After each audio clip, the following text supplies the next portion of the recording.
Well, hello and welcome to our Promise to Live Silicon Slopes monthly mental health town hall. How many of you, this is your first time? Good. I'd love seeing that. Thank you guys. Thank you for coming and supporting this. We do it every single month and we've got all next year planned out. This is kind of the format. We bring you in, we get to mix and mingle, we have food, we have a sponsor who helps us out. We partnered with Silicon Slopes, but every single month we bring in incredible speakers. I mean, look at this lineup. Give them a round of applause. This is a great group. I'm so excited today. Each month we have a theme, and our theme this month is on gratitude. And I just want to start by saying how thankful I am for each of you, how grateful we are for the opportunity to partner, to be here. This time of year, I'm especially thankful for people adjusting curtains behind me while I'm speaking. It's not distracting at all. We appreciate your attention to detail. Was there a man in the curtains? I don't know. Thank you so much. Anyway, just very grateful for everyone here and for what we're trying to accomplish. There's nothing that feels better to me than being here with people I love, with people that I know, people that I love, people that I don't know that I love. And I know it's been said in the past, if we can hate for any reason, we can love for any reason. And I hope you guys all know that you are loved. I want to just share a few things as we get started, and then I'll introduce our speakers. And we've got an incredible show for you today. I'm really excited. We haven't done a Christmas special, so this is the Christmas special. But we are working on our 50,000 hugs for the holidays. This is a project that we're trying to get people to join us in giving the pocket hugs. So did you guys all see the pocket hug? Have you seen it? No? If you have not, please see Barb at the end. We have 20 packs of the hugs. They're $1 each. So if you want to grab a pocket of hugs to take with you and help us hug 50,000 people for the holiday. So these are coins and they're tangible takeaways. They say when times are tough and you don't know what to do, here's a hug from me to you. Call or text 988 if you're struggling. We've given out 50,000 this year. Pretty awesome, right? Thank you. And our goal is to give out another 50,000. We actually are doing a service project and giving out 15,000 coins. It's 5,300 for all of our law enforcement officers across the state of Utah and 2,200 for the Department of Corrections. So we're coming up with 15,000 coins. If any of you want to help support that and potentially be a sponsor for our military, law enforcement, or senior coin project, please talk to Barb or I. And that is our hugs for the holidays. We're writing letters, we're visiting nursing homes, we're doing all kinds of things across the state. So we really, really appreciate you guys doing that. And if you are new here and you haven't had a hug, please make sure you get a hug before you go. The way that works is we want you to make the promise to live. You get a coin to keep and a coin to give. And why is that so important? There's an epidemic of loneliness. So many people I've talked to throughout the years of doing this work say if somebody would have said something to me, if somebody would have acknowledged me, it would have been a sign, it would have been a token, I would have known. This is your sign, this is your token. Please help us spread love and hope and joy to the world during this time of the year. So our speakers today, as we look at this, we're going to start with a musical number. Can we go back to the speaker slide? Is that okay? We're right here. So we're going to start with a musical number from the incredible Steve James, who's a musical genius. He's been producing and writing music. I only wish we had a piano here so you could see exactly how incredible he is. We just did a show at the Founders Room at Zion's with an incredible group, and we're producing a show called Hope for the Holidays. He can tell you more about that, but it's going to be on CBS and going out to military bases around the world. That's what I do, is production. So in just a moment, we'll have Steve James come up, but I want to introduce the list. So we're going to have Dr. Dave Morgan, who is our licensed psychologist. He's the director of mental health awareness for Silicon Slopes. He's going to come up after Steve, and then following him, actually before that, we're going to hear a quick message from Tom Telford, who's our sponsor with Levo. They've been great to help us. You know, it takes money to feed you guys. It takes money to produce these coins. It takes money for all the things we do. And so he was very nice to help us sponsor the Silicon Slopes this year. Can you guys give Levo and Tom Telford a round?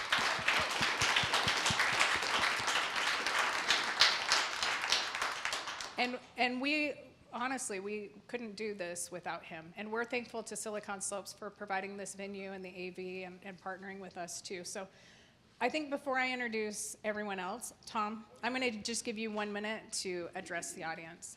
Thank you so much. It's always a pleasure to come and to be here. We appreciate Promise to Live and all the effort that goes on. You know, this industry is a fascinating industry to be involved in.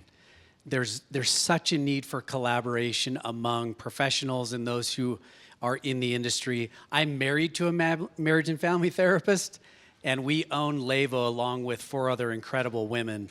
Levo does assessment, diagnosis, and ongoing treatment for mental health conditions. So we have hundreds of therapists across the state, also hospitals who refer clients to Levo when there is a need for further assessment of what's going on in the body.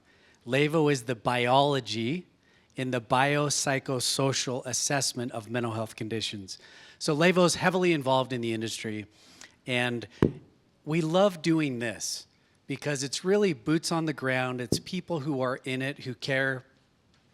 And if you know Brandy and you know Promise to Live, they care. And their board of directors, those who volunteer, they're in this because of care. And that's incredibly important. It's important to be in business for mental health, but to lose care is a problem, right? It does nothing other than just take dollars out of pockets of those who really need it.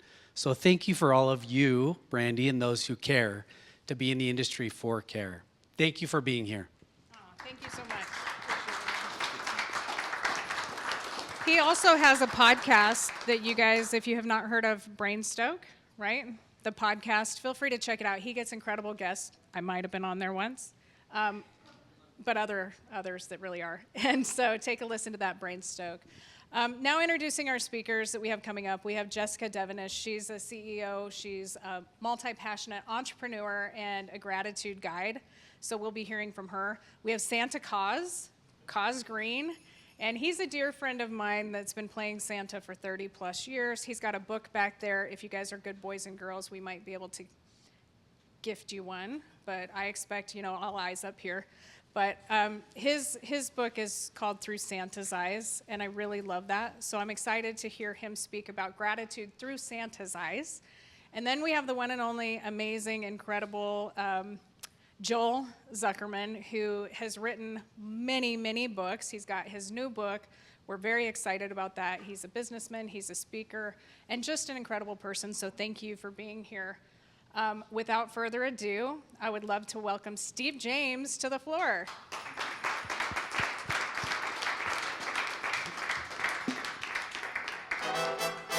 Well, thank you very much. Merry Christmas to everyone. And we wanted to bring just a little bit of the holiday celebration here to each and every one of you. And remember the wonderful experiences that we had not too long ago, even in Hollywood, at the Avalon Theater with the global broadcast. It's my privilege to be a part of the board of directors here for Promise to Live. And we're excited for some announcements too. But right now, we're going to get into the Christmas spirit here, and I'm going to have you sing along in just a minute. Here we go. Up on the housetop, reindeer paws, out jumps good old Santa Claus. Well, down through the chimney with lots of toys, all for the little ones' Christmas joys. Oh, ho, ho, who wouldn't go? Oh, ho, ho, who wouldn't know? Up on the housetop, click, click, click, whirl it down through the chimney with good Saint Nick. Well, he's up on the housetop. Now everyone sing Up on the Housetop. Are you ready? Here we go. He's up on the housetop. There'll be a couple of times to practice. I know. Santa's coming down the chimney tonight.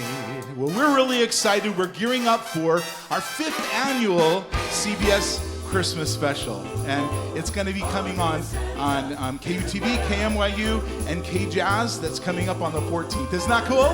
All right, let's hear it. Oh, ho, ho, who wouldn't go? Oh, ho, ho, who wouldn't know? Up on the housetop, click, click, click, wail it down through the chimney with good Saint Nick. Well, he's up on the housetop. I can't hear you. Here we go, one more time. He's up on the housetop. He's up on the housetop. Santa's coming down the the chimney tonight. We're so excited this year because for the first year, we will be broadcasting all over the world to military families in every single corner of the earth, over 400,000 people. Isn't that amazing? We're also so excited too because we're going to be doing a special feature on pocket hugs and Christmas. So for the Hope for the Holiday show, we have the Hugs for the Holiday segment, so you're not going to want to miss it. He's up on the housetop. Well, he's up on the housetop. Santa's coming down the chimney tonight. Santa's coming down the chimney tonight. Up on the housetop.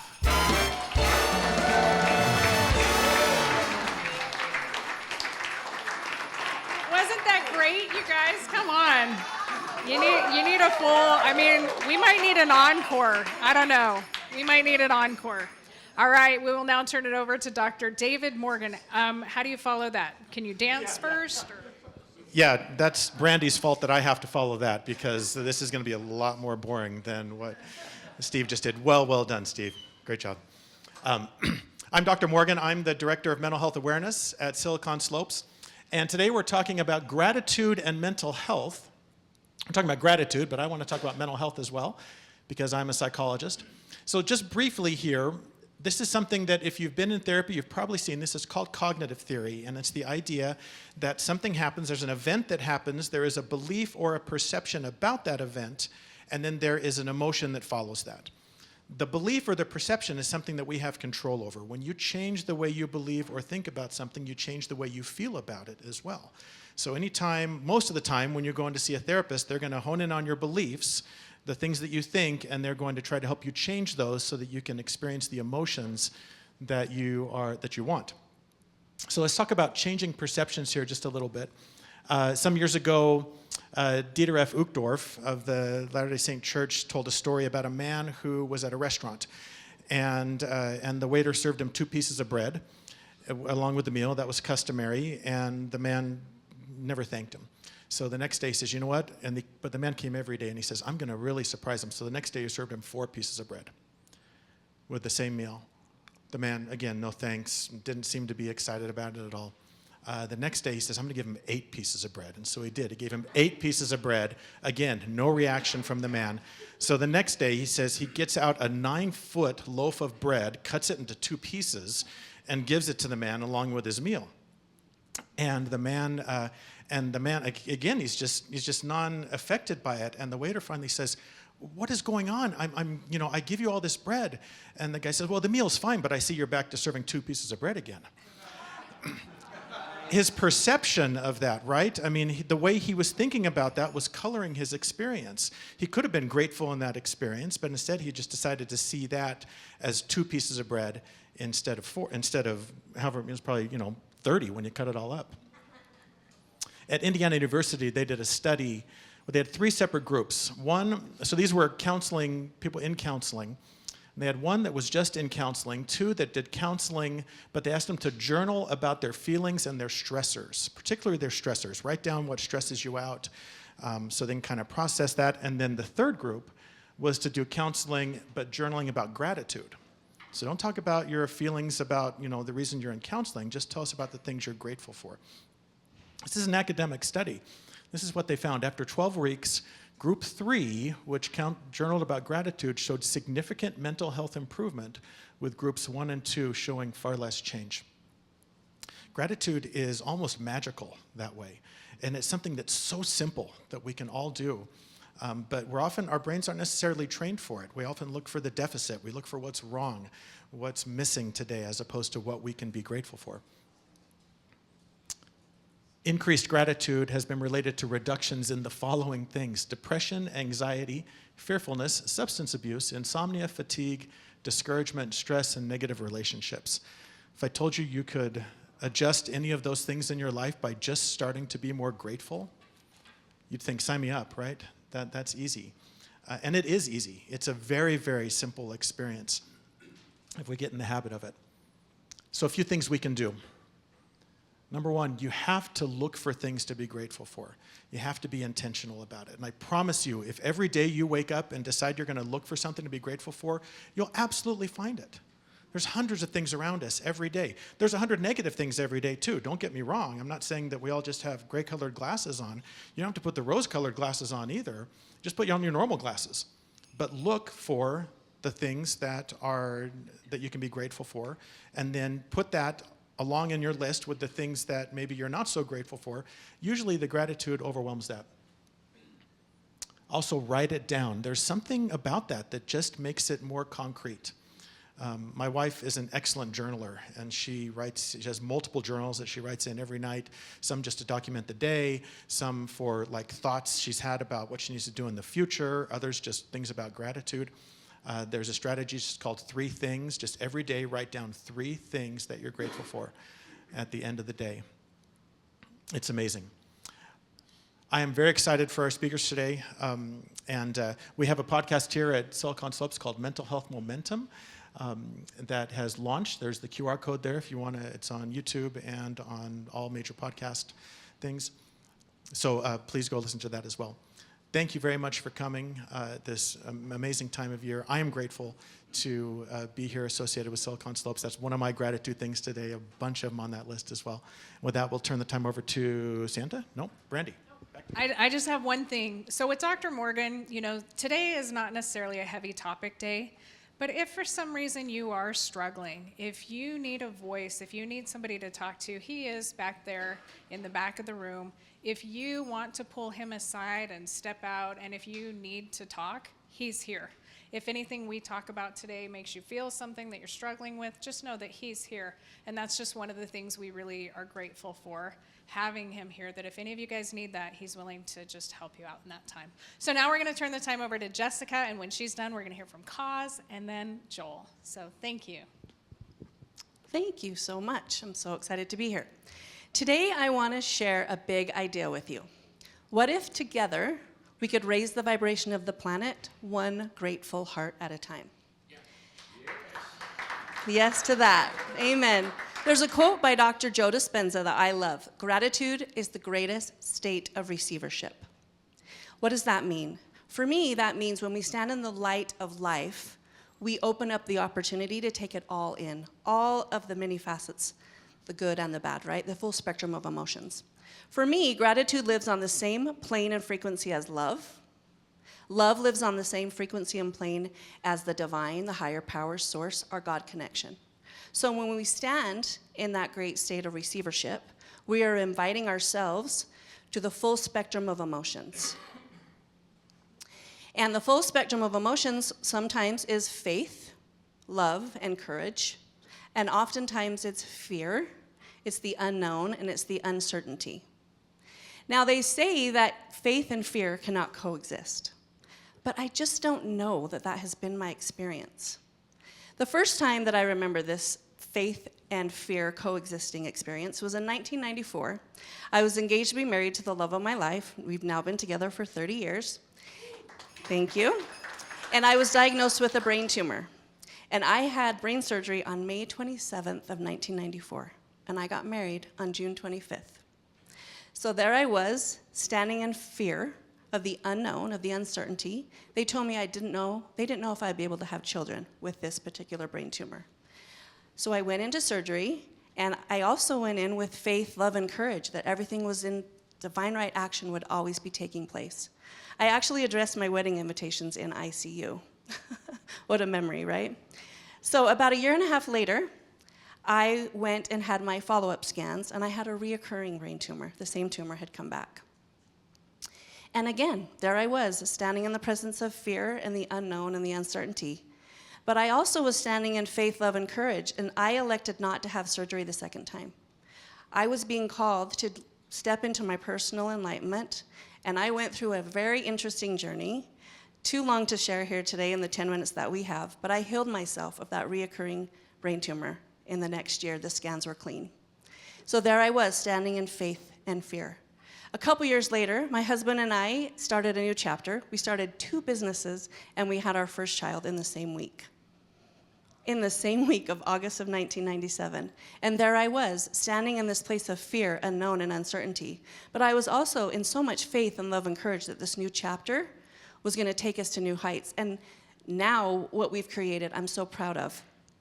A couple years after that, my brother-in-law was killed in a car accident. And he was my husband's best friend. He was his ride or die, and he was his business partner. So as you can imagine, I was 28 years old. I had never experienced that kind of grief before, nor had my husband. And it was a really dark time, and I stood in a lot of fear and unknown and uncertainty. And we also we had 2 daughters at the time out of our own, but now we had a niece and a nephew who were 4 and 7, and a widow, who were looking to us for safety and certainty. And so we stepped into faith, love, and courage, and we helped those children and the widow as much as we possibly could. After 6 years of her battling drug addiction and alcoholism, she came to my husband and I, and she asked us if we would take her children. And she left the state. So we went from a family of 5 to a family of 7 overnight. We became what we call the Devenish 7-ish. So there I was, once again, standing in this fear is, could we take care of these 2 other children and the pain and the sorrow that they had been through and that we had been through? We stood in faith, love, and courage that we could provide them a safe, loving home. And I think we've done that 23 years later. I'm super proud of that experience. Now, because of those experiences and adopting those 2 children, our youngest daughter, she struggled with the idea that their dad could die and their mom could leave them. She struggled with abandonment issues and worry. So she started cutting at a very young age. And that was new to me. That was a very dark time. I didn't know what that meant. A couple years after that, 4 years exactly, lots of therapy, lots of CBT, lots of conversations. I thought we were in a really good place. So we had left her at home, and we got a phone call that she had gone missing, and she had left a note. And she was gone for about 7 hours. And it was a really scary time. We stood in a lot of fear of the unknown and uncertainty, and I prayed so hard in faith, love, and courage that she would find peace in her heart. And she did, and we put her in a residential facility for 6 months. That was a very hard decision to make, laying in a bed at night thinking that I'm at home with my kids and I have a daughter under another roof, wondering if we'd made the right decision. So through all of this oscillating, the full spectrum of emotions of life that I'm talking about, gratitude and that state of receivership, standing in that God connection, is really the bridge for me. It's my GPS. It's my navigation system. It is the great magnifier. And I found 3 ways that I can tap into gratitude that I want to share with you. The first is understanding frequency. Now, I know a lot of people think frequency is kind of woo-woo, but really, is it? Like, there's a frequency of radio stations in the ether right now as we speak. Wi-Fi is frequency. You tap a little button on your phone, you have Wi-Fi. You change a radio station to a channel, you have music. Gratitude is the same way. It lives on the frequency. Vibration is the action of frequency. They teach us in the vibration scale of emotions that shame lives at 20 hertz, authenticity, enlightenment lives at 700 hertz. Well, love and gratitude, love actually lives at 528 hertz. You can listen to 528 hertz music if you want to tap into love. And courage lives at 200. So I want to invite you, when you don't know how to tap into gratitude, and maybe it seems too high, stand in the line of courage. Courage, it gives you the opportunity to reach down below and pull people up, and it helps us look up and pull ourselves up when we can't. So I invite you to live on the line of courage when you don't know how to step forward, and you feel like maybe there's too much fear and uncertainty and unknown. And faith and love and courage seems close, but you're just not sure how to get there. And the third way for me is surrender. Surrender happened for me in a very profound time when my daughter attempted suicide the second time, 2 years after the residential facility treatment center. It was 3 o'clock in the morning, and I was sitting in my closet in a puddle of tears on the floor. And I just didn't know what to do. I was holding on so tight to faith, and I was also holding so tight to fear. And God asked me to let go because I was holding too tight. I couldn't breathe. She couldn't breathe. No one in our home could breathe. And I surrendered to him, and he told me that God loved her more than I ever could. And that is the power of surrender to me, understanding that there's a love greater than me when I just don't know how to step forward.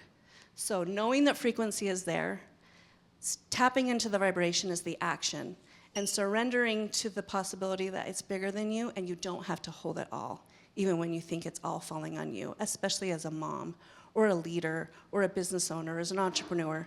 Those of us looking to make an impact in the world, we carry a lot of weight sometimes. So I encourage you to surrender and trust that the receivership is there if we stand in it, if we stand in the gratitude of it. So what if we could all raise the vibration of the planet by one grateful heart at a time? Thank you so much. Thank you, Jessica. Beautiful.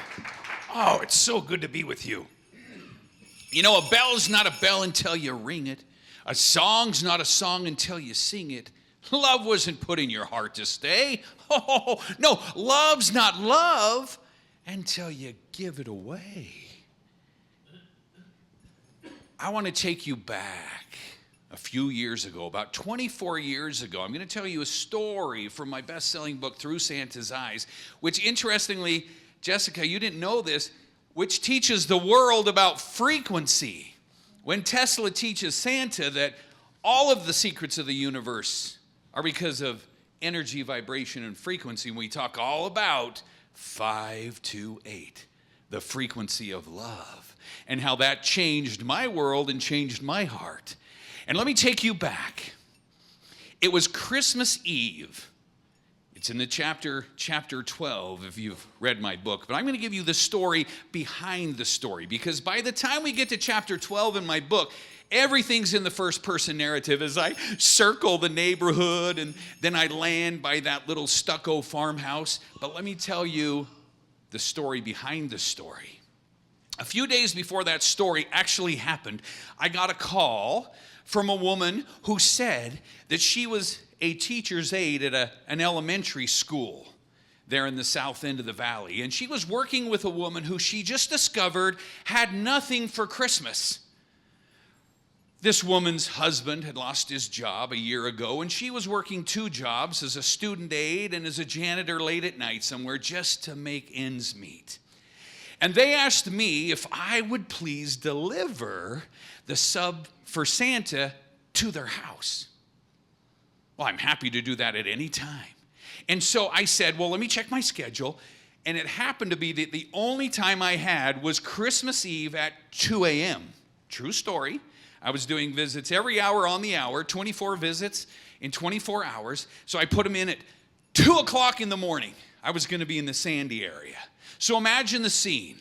I show up outside this little house, and I discover the family actually lives around back in a flat behind this little old house. And so I meet the family who's donating to this family, and they had a pickup truck full of all kinds of goodies, not just toys for the 2 kids, but food and assorted sundries and all kinds of things that family would need. Now imagine the scene. I've called Mom and let her know that I'm coming. And I'm coming at 2 a.m. So please, when you hear the bells and that door opens, don't shoot me. So it's 2 o'clock. We take all the stuff to the back porch of this house, and then the family drives down the street and waits. I go into this little teeny house, and the whole house is no larger than just this couch area in this room. It's a hardwood floor. There's an old chair in one corner, a couch on the other wall, and over on the other corner of the room is a little Christmas tree, not even this big. It's about 3 feet high. It's got 1 strand of lights, homemade ornaments, and some popcorn on some fishing line. And as I look around, I realize if I wasn't here, they would have nothing. Well, I make several trips into that home, and I laid it all out. And it was the most wondrous gift a family could give another family. And what made it so special, it was anonymous. How much in today's world do we take the picture and say, look what I did, instead of just quietly giving? So I put everything out. And as I was over putting that last bit of presents together, my bell must have hit the pedal to the mountain bike, and I made a noise. And have you ever had that feeling that you know someone's there? Someone's watching? Just nod your head and say yes, Adam. So I turn and I look, and there's 7-year-old Rachel. And the only light in the room is from the Christmas tree. And you cannot imagine the look on her face as our eyes met. Now, I can't tell you what it's like to see the world through Santa's eyes, but it's a miraculous place to live, to see people look at you with so much hope, so much wonder, so much belief. And Rachel and I, we made this connection. So I sat down on the floor and I motioned for Rachel to come over and hop on my knee. And she sat on my right knee. And then just right then, around the corner came her little 4-year-old brother, Michael. Now, it's not in the book, but he had a blanket over his shoulder, nothing on but his tighty-whities. And he walks into the room, and I think he thought he was dreaming because he sees his sister and Santa, and he kind of wipes his eyes. And I motion for Michael to come over, and he sits on my left knee. Now imagine, it's 2 o'clock in the morning. I have 2 little angels.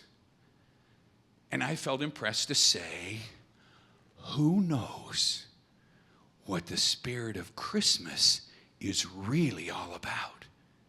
Rachel jumped up off my lap. She ran over to that Christmas tree in the corner. I hadn't even noticed, but underneath the Christmas tree was a little nativity scene like you'd see or get at all $1. And so Rachel reaches in the manger and she picks up baby Jesus and puts her hand underneath to protect him. And she walked over to me and she took my hand and she took baby Jesus. She put baby Jesus in my hand and she clenched him tight. She looked right through me and she said, Santa, he is Christmas. Oh, wow. Imagine that scene. And I could hear sniffles from around the corner. It was Mom and Dad, because they had heard what Rachel told me, that he is Christmas. And there that morning at 2 o'clock in that little home, I was tutored by an angel that he is Christmas. So then and there, I said, Mom, Dad, I know you're there. Will you come around the corner, please? So Mom and Dad came around the corner. We all sat down on the floor together in front of all that neighborhood had given the family. Mom just looked at me and looked at all the stuff. She mouthed, thank you, and words didn't come out. And there was such an emotion of gratitude and love. And I said, can we please celebrate the true spirit of Christmas with my favorite song? And I invite you to join in here in a second. You'll understand the song, and I know you know the words. So I said to Rachel and Michael, I said, let's sing my favorite Christmas song. I want to take you back years and years ago when this song was first written. Take you back to that little Austrian village. I'll start singing it, you join in. So I started singing. Silent night. And then I looked at Rachel and Michael and they said, holy night. And then Mom and Dad joined in. All is calm. And then it was like there was a concourse of angels and the heavens opened up and I could hear that heavenly choir sing, round yon virgin mother and child, holy infant, so tender and mild, sleep in heavenly peace.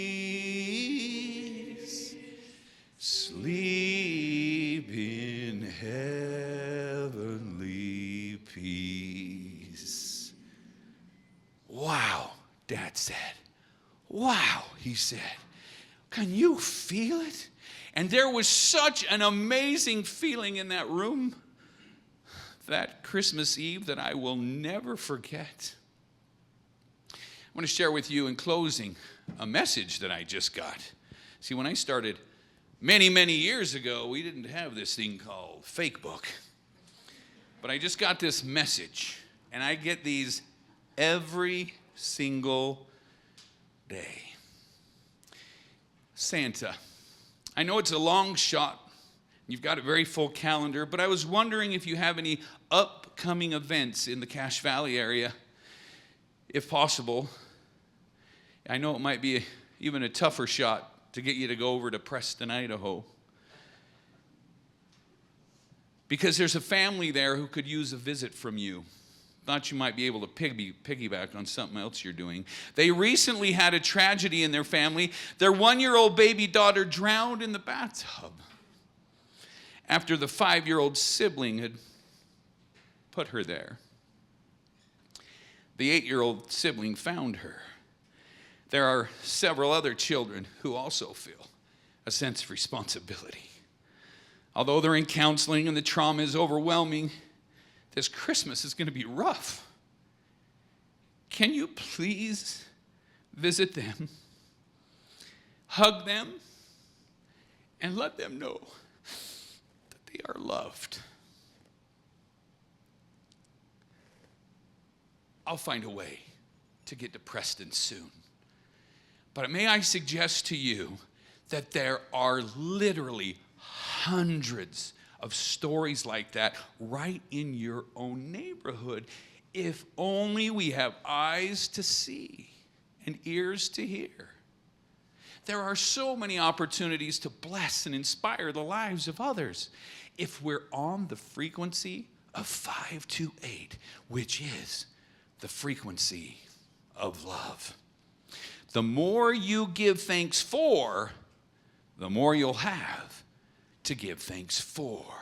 For it's that attitude of gratitude that will have you flying higher than me and my reindeer. The closing chapter in Through Santa's Eyes is all about the power of love. I start out by talking about the Christmas Eve truce of 1914. And if you haven't ever explored or discovered that story, I invite you to go to throughsantaseyes.com, go up to the bonus chapter and listen to the entire chapter for free and learn about the Christmas truce of 1914. We live on the Western Front again today. We just can't see our enemy lines because we're family against family, neighbor against neighbor because of our differing beliefs. But I believe, just like on Christmas Eve in 1914, we can call a truce. And that love is the answer. God bless you. And each one of us can be Santa Claus because it's not a guy in a suit. It's a frequency of love. God bless you and Merry Christmas. Thank you very much.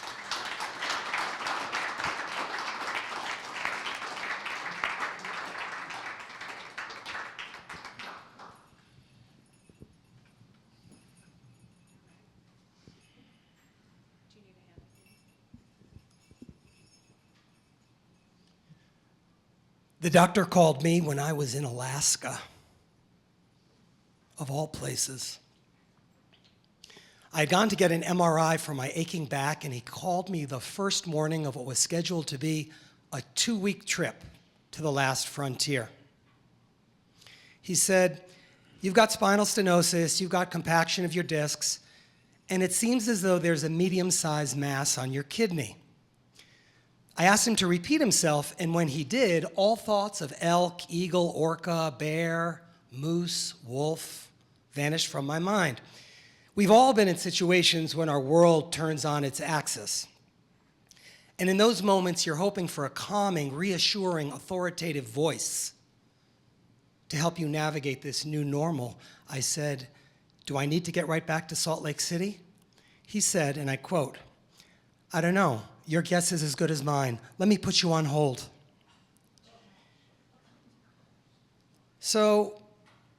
For 5 long minutes, I listened to music and had thoughts of dread mixed with feelings of foreboding. And one really depressing thought kept going over and over in my mind. I should have bought travel insurance. He comes back on the line. He says, no, you don't have to come back. Make your appointments, though. Make them now. When you get back, get on it. So I did. I got back. I got an ultrasound. I got a second opinion. And both doctors concurred it was a cyst. It was common. It was benign. And I was grateful. Friends, my presentation is called The 7 Pillars of Expressive Gratitude. And the type of gratitude I'm going to be talking about is not the type of gratitude you have, as in this example, when you get a benign medical diagnosis. It's not the type of gratitude you have when your turbulent flight lands safely or when your kid gets named captain of the varsity. Those are all examples of reactive gratitude, adrenaline-fueled gratitude. That's the type of gratitude that every human being on the planet, doesn't matter how brutal their circumstance may be, is capable of feeling. You can call it lottery-winning gratitude. My jam is not reactive gratitude, but proactive gratitude when you make the conscious decision 10, 15, 20 times a day to be grateful for the circumstance in which you are in. And if you can train your mind in this way, you will experience, not maybe, might, could, perhaps, you will experience health and wellness benefits, including more equanimity, better emotional balance, lower blood pressure, even better sleep patterns. Now I'm going to share with you 3 thoughts. Let me outline them for you and then go into detail. The first is the acronym TIGER.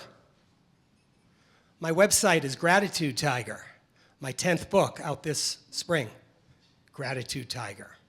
Tiger is the overview of gratitude. The second thing I'm going to share with you is the main thing that I'm here to talk to you about, which is there are many gratitude practices, and we heard a little bit about the gratitude journal. And there are other gratitude practices you can do that I don't have time to go into. But I'm here to talk to you about something very specific, something that is unfamiliar to probably most of you, and that is the art of writing letters of gratitude to people who have helped you. Raise your hand if you have made it to this place in your life by yourself. Like I thought. Writing letters of gratitude will change your life. So the first thing I'm going to share with you is the acronym TIGER. The second is that writing letters of gratitude isn't as hard as you might think. Third, finally, most importantly, the 7 pillars of expressive gratitude, or a subtitle would be The Magnificent 7 Reasons Why Writing Letters of Gratitude Will Change Your Life. So let's begin with a thought exercise. I want all of you to think of 2 people to whom you are grateful, one that is with you, and one, sadly, no longer with you. Now, I speak a lot, I speak in many places, and people have an instantaneous, reflexive, Pavlovian response to that question, and I'm sure everyone here has thought of 2 people. Who will share the 2 people that came immediately to mind when I asked you to think of 2 people to whom you are grateful, one with and one no longer with you? Who will share? Sir. My best friend that is also my partner. And he's with me. And my mother, who is a very big reason why I survived this thing called life. Wonderful. And I know everyone in this room, there's 30 or 35 of us here, everyone has a similar story. Allow me to share mine with you. I'm going to recite for you from memory the first 2 sentences of my last book, Grateful. This book is 400 pages long, and the first 2 sentences state the following. I never had the chance to express gratitude to my parents, at least not in the manner presented here. Or in the words of another author, like me, also from Massachusetts, like me, also well known in his field, like me, sold some books, perhaps you might have heard of him, Ralph Waldo Emerson. who said you can never do a kindness too soon because you never know how soon it will be too late. With that in mind, let's dive in, beginning with TIGER. TIGER is an acronym. It means tapping into gratitude engenders rewards. Tapping into gratitude engenders rewards. It's a fancy way of saying it's better to give than to receive. When you give gratitude liberally, regularly, and often, you will be rewarded for doing so. Every day there's a dozen or 2 dozen or 3 dozen opportunities to be grateful. This gathering right now is a perfect example. I want everyone to take 5 seconds and be grateful that you came to Silicon Slopes. Be grateful that you're here networking, that you're having lunch, that you're seeing friends, that you might be hearing some new ideas. And if that doesn't work for you, you can be grateful that Brandy put the muzzle on me for 25 minutes because I usually do 50. There is always a reason to be grateful. So I don't like to categorize what I do as self-help, but I am giving you ideas that will help you, and this presentation is no different than going to hear about smoking cessation, which is obviously not a big problem in Utah, or mindful eating or thoughtful exercise. There are 3 types of audience members in any presentation like this: those who buy in, those who reject the concepts wholeheartedly, and those who might be persuaded. I am hopeful that there are people in this room, when I am done making my points, that will write a letter or letters of gratitude to people that have helped them. Some of you might embrace this concept in a big way, but let me caution you. No one will ever mistake you for Nelson Mandela. You won't be confused with the Dalai Lama or with Mother Teresa. Are there any lawyers in the room? Oh, thank goodness. Let's all be grateful. Just teasing. Lawyers might not be familiar with the scales of justice, but everyone else is. I want you to picture the scales of justice. Not easy for me to do with a handheld mic, but we're going to rename the scales of justice the scales of human frailty. On the left side of the scale are some of the many, many negative qualities that everyone possesses. I will list a few for you alphabetically: anger, belligerence, competitiveness, despondency, envy, fear, greed, hubris, intolerance, jealousy. If I went all the way to Z, my hand would be on the ground.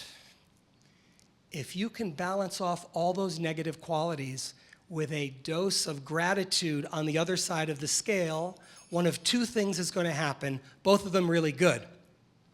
If you're lucky, all the gratitude you are now gushing will help ameliorate all of the negative qualities on the left side of the scale. But even if it doesn't, even if you maintain all those negative qualities and dozens more, at least you will also be a grateful person.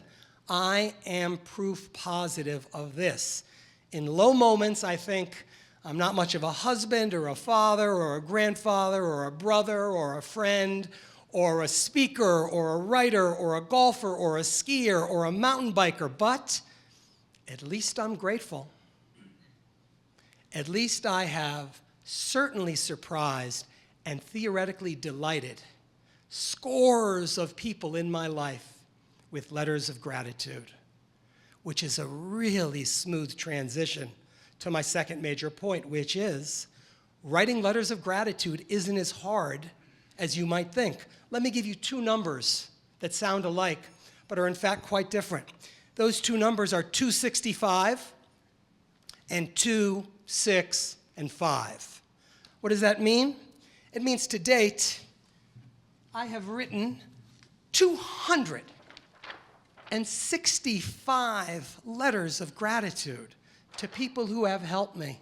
And if I can write 265, everyone here could and should write 2 or 6 or 5, but start with 1. 5 minutes ago, I asked you all to think of 2 people to whom you are grateful.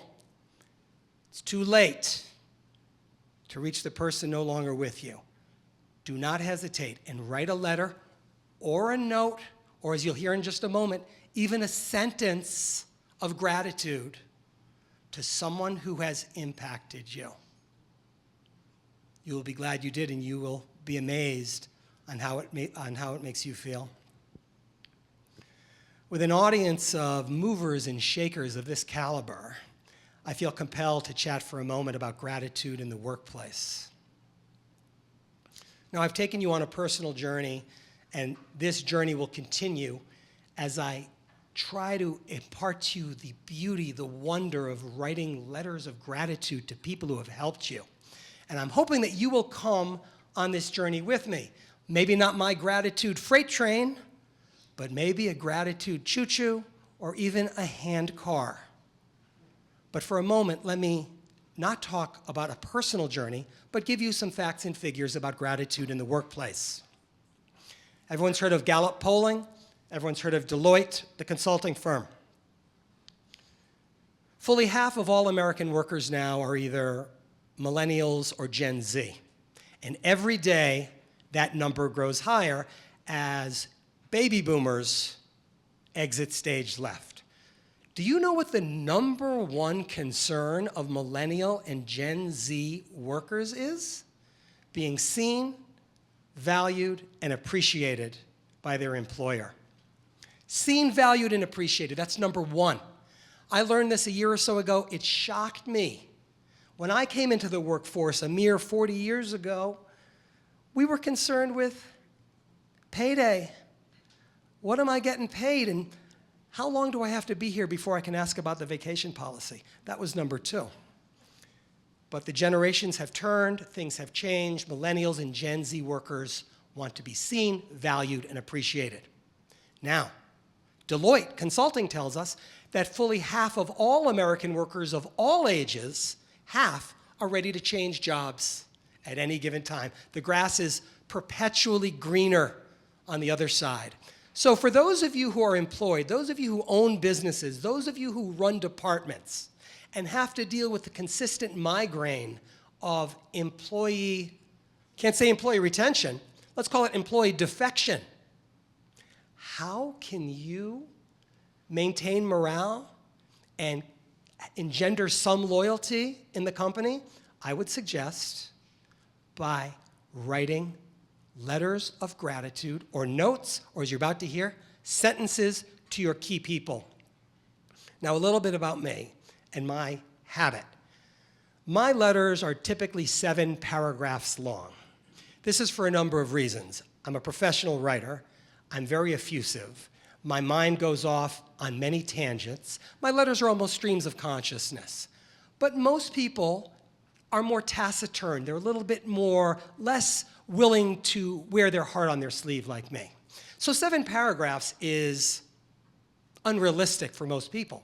You can write a great letter of gratitude in 7 sentences. In fact, Emily Post, the etiquette expert, says a 3 or 4 sentence thank you note is more than enough. So 7 sentences is great. But you can do the same thing in 7 words to your employees. 7 words will suffice. Don't believe me? Try this on for size. You are the cog in the machine. This department would not run without you. You are the best hire we've made. Short, powerful, pointed. 7 words. You don't need 7 sentences, and you don't need 7 paragraphs. Now, I've never said what I'm about to tell you in public before, but I think it bears repeating. I was speaking to a group of incredible heavy hitters in San Diego recently. Raise your hand if you're familiar with YPO, Young Presidents Organization. These were such high dogs that one of them has the Children's Hospital named after him. And these people came to hear me do my thing. And someone comes up after me and says, I love what you say about gratitude in the workplace, but now my employees are going to come after me for a raise if I tell them that they're the cog in the machine. I thought about it for a second. I said, well, you gave them 7 words. Can you give them 14? He goes, yeah. I said, try this. You are the cog in the machine, but there is always room for improvement. He said, perfect. I'll go from there. Let me just close on that note by saying my letters are typewritten, single-page letters that are mailed. Obviously, handwritten letters are great. But in the workplace, Slack, direct message, text, interoffice communication, email is fine. The point of the story is to just show the gratitude in a short, powerful way to your key people. Once a quarter, twice a year. Just let them know that you're there, you're thinking about them. And one last word. Let the gratitude simmer on its own. Don't say, you are the cog in the machine. Looking forward to the Peterson report by end of week. The Peterson report can be mentioned later that day in another email or the next day. Just give them a shot of gratitude, and maybe it will help those of you who have people under your auspices to stay a little bit longer, to think twice before they take that next offer. It's worth a shot anyway. And now it is time for me to reveal for you the 7 pillars of expressive gratitude. But before I go there, to quote David Byrne from the Talking Heads and his smash 1980s era hit, Once in a Lifetime, how did I get here? How did I get here? I used to be a golf and travel writer, traveling around the world, rolling my rolling coffin behind me to courses on 4 continents, write about hotels and restaurants and spas and golf courses. And now I speak to corporate groups and nonprofits about gratitude. How did this happen? I want to tell you who I am very briefly, but first I'm going to start by telling you who I'm not. I'm not a PhD. I'm not a behavioral therapist. I'm not a psychologist. I am someone who has learned gratitude brick by brick, letter by letter, year by year. And it changed me, and it will change you. Just got to give it a try. This is how it happened. 2013, I picked up a book on my wife's nightstand. You've heard of it. Don't Sweat the Small Stuff. And it's all small stuff. Chapters are short, 2 pages long. One of the chapters was, write a heartfelt letter.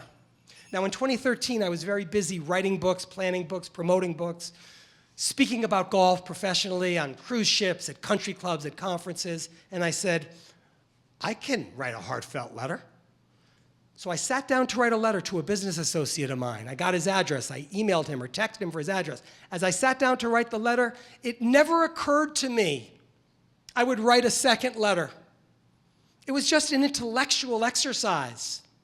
But when I sashayed to the mailbox and flicked it in the slot, I was overcome with a feeling of warmth and accomplishment that totally took me aback. So I wrote another letter, and another and another. Then I wrote my sister, I wrote my brother. And after a year, I'd written 25. Then it was 50. After 4 years, it was 100. After 6 years and 150 letters, I said, I should write a book called Grateful. And I endeavored right then to write 30 more letters to get to 180. It took me a long time, took me 18 months to write 30 more letters. And when I wrote my 180th letter, I published a book called Grateful that I showed you a moment ago. Now, my previous 8 books were all commercially available, some quite successful, some not as successful, kind of like your kids. And this book is absolutely lovely. I'm as proud of this as any of the books I wrote that were written about and sold all over the world. I live in Park City, and I went around town and I gave out 50 copies because I'd probably written 40 or 50 letters to people in Park City. Then I went to the post office, 10 at a time, walking in with these books and buying bubble wrap and mailers, and I mailed the book all over the nation. And within a week, I started to hear from people. I heard from many of the people I had sent the book to. I got some notes, some cards, some letters, some emails. I heard from many of the people I had sent the book to, but not all of them, which is when I started work on the sequel, Resentful. Resentful will be out next year. This is going to sell big. Anyway, I thought I was done writing letters, but I wasn't. This book came out during the pandemic, not Resentful. Grateful came out during the pandemic. I'm still working on resentful.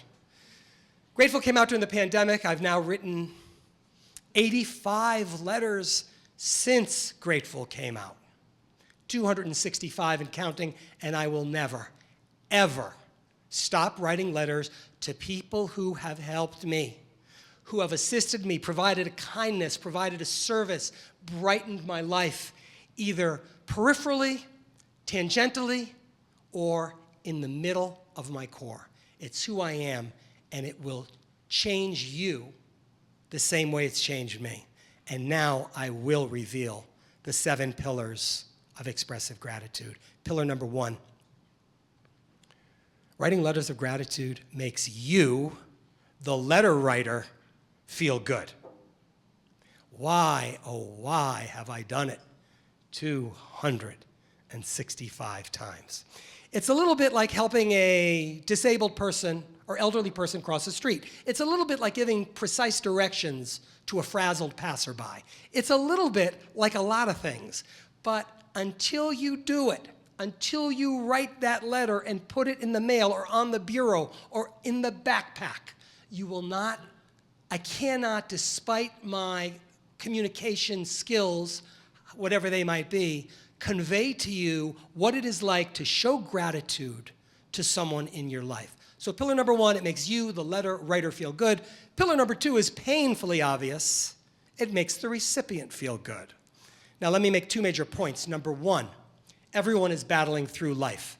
This room, probably minor skirmishes, I'm guessing mostly, but most of the world is dog eat dog, clawing, scratching to stay ahead, keep it together.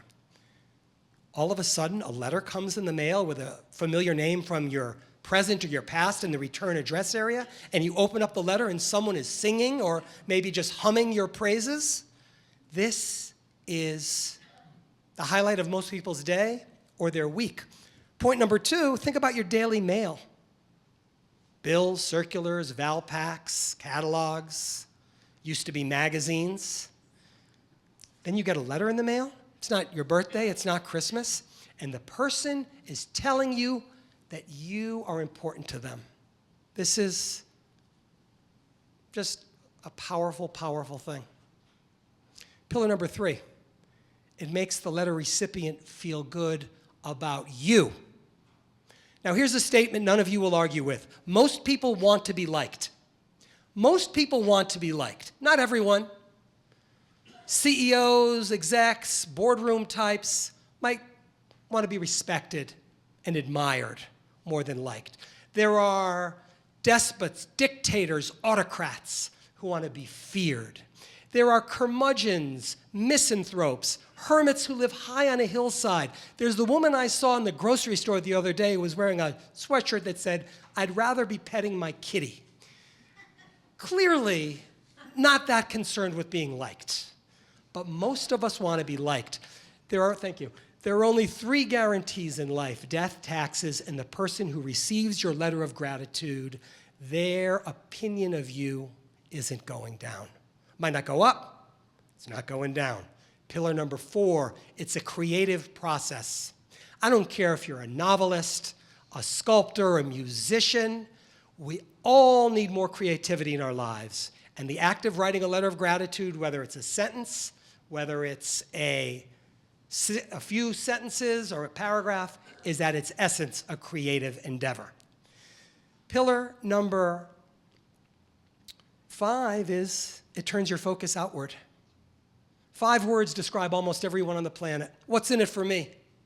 What's in it for me, for my family, my business, my friend group? When you write a letter of gratitude, your focus turns outward, and that's very healthy. Pillar number 6, the ripple effect. My friend Mary Crafts is going to take my advice and write a letter to her old college roommate and talk about sorority hijinks and how she got her through trig class. And Mary's college roommate is going to be blown away to get this letter from Mary. They haven't spoken possibly in years. And that woman is going to say, "I should write my cousin Janie. We were like sisters at our grandparents' lake cabin for years, but I haven't spoken to her since our last family reunion." That's the ripple effect. 7th and finally, the legacy effect. Only two things can happen when you write a letter of gratitude. You will die before the recipient, or the recipient will die before you. I've lost 20 people that I've written letters to because I've written 265 letters, and every time I hear someone has passed, I think, I am so glad I reached out and let them know how I felt about them. Now, regarding the letter writer passing away before the recipient, thankfully no personal experience just yet, but I am hopeful when that day comes, people will say, wow, this guy blew me away with a letter all those years ago. I'm sorry to hear this news. So to recap, the 7 pillars of expressive gratitude. Writing letters of gratitude will make you feel good. It will make the recipient feel good. It will make the recipient feel good about you, the letter writer. It is a creative process. It turns your focus outward. There is the ripple effect and the legacy effect. And the last thing I'm going to tell you is simply this.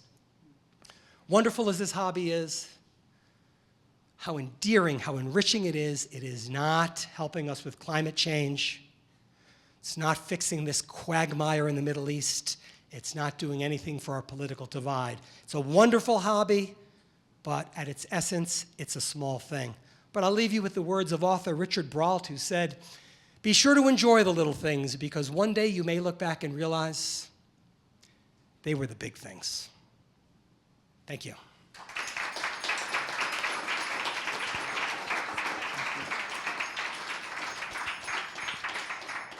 Well, Joel, no pressure, but I'm going to be checking my mailbox regularly. Can you make that 266? Thank you guys for coming. We do, if you want to practice what he's talking about, part of our Hugs for the Holidays is writing handwritten letters of love and encouragement and hope, because he's right. When was the last time somebody took the time to actually write you a letter? How many of you in this group have done our letter writing project? That's awesome. And we've written quite a few letters. And one of the town halls, we gave them out. And people who received them, I mean, we saw a lot of grown men cry in here just reading, that they were loved and that they mattered and that somebody took the time and cared enough to do that. So we're doing that.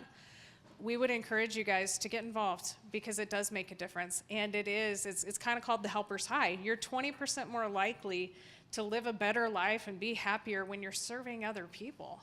That's, one of the reasons I stand here, is because I need that boost too. I think if you guys have questions, we'll take them after we're done. But Kaz had an announcement about his book. We would like to, for Christmas, gift you guys a book. So thank you very much. And I'm going to let you make the offer. And Jessica also we have a book that we will maybe raffle off. I know some of you already have a copy of my book, so take another one. Mary has 50. She got the quantity discount. I'm giving them out. Yes, absolutely. Max came and saw me at Candy Cane Corner at Fox 13 the other day and got a whole slew, so if you already have one, please take another one today and gift it to someone. And if you make a $20 donation to Promise2Live, you can have one of my collector's tree ornaments to make your tree more elfish. Thank you so much. Another round of applause to all of our speakers.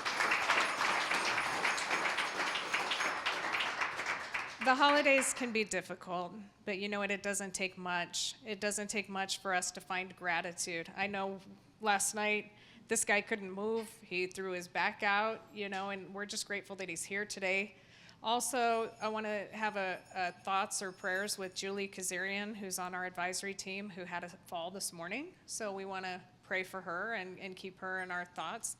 But a lot of people are going through a lot of things, and if you want to feel better about life and about what you're dealing with, try to find the things that you are grateful for. And like each one of these guys have said, get into that frequency. I listen to the music, but serve others. Help us hug 50,000 people. I would love for each of you to grab a bag of the 10 or 20 pack of coins. There's ways to donate. We want you to help us spread the love by giving them out.